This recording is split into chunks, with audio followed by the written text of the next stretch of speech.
Hello, welcome back to our channel. Ito, PC builder na rin tayo. Share ko lang itong pinapabuild na isang PC, high-end gaming PC. Nasa 57,000 plus siya. System unit lang to, hindi pa kasama yung monitor niya. So kung gusto niyo magpa-build, PM niyo lang ako. Pag-usapan natin kung ano yung comparison, ano yung requirements mo, ano yung budget mo, and then magbibigay ako sa inyo suggestion, then ako nang bahala sa mangyayari. Ako nang bahala mag-assemble, ako nang bahala mag-install. Pag binigay ko sa iyo, gagamitin mo na lang. So less hassle kaysa pumunta ka pa sa mall at maghanap kayo sa isa. So pwede mong ilapit sa akin yan, ako na magbi-build based sa requirements mo at based sa budget mo. Okay, ito, pag-usapan muna natin. So ito yung casing niya, Redline series RL07. Yan yung casing niya. And then, sinamahan ko ng Storm X na RGB pan. Ito. And then, nilagyan ko ng GTX 1660 na GPU.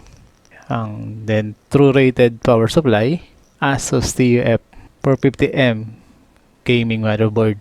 And then, yung mabigat sa lahat, ito. Okay. Ayan.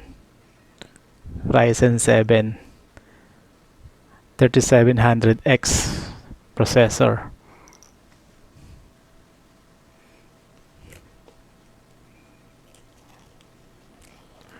Ayan siya.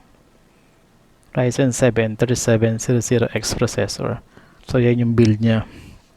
And then ang memory nito 16GB na Kingston Fury RGB.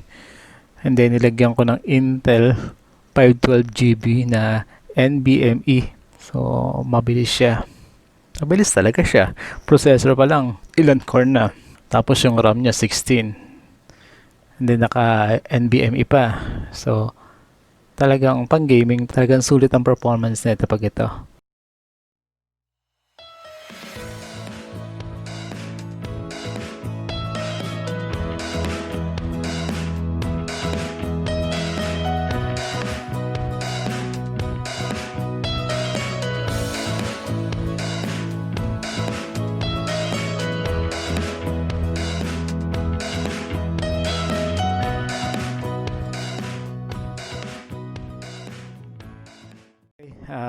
Sa ngayon, yun na muna. Balitaan ko kayo.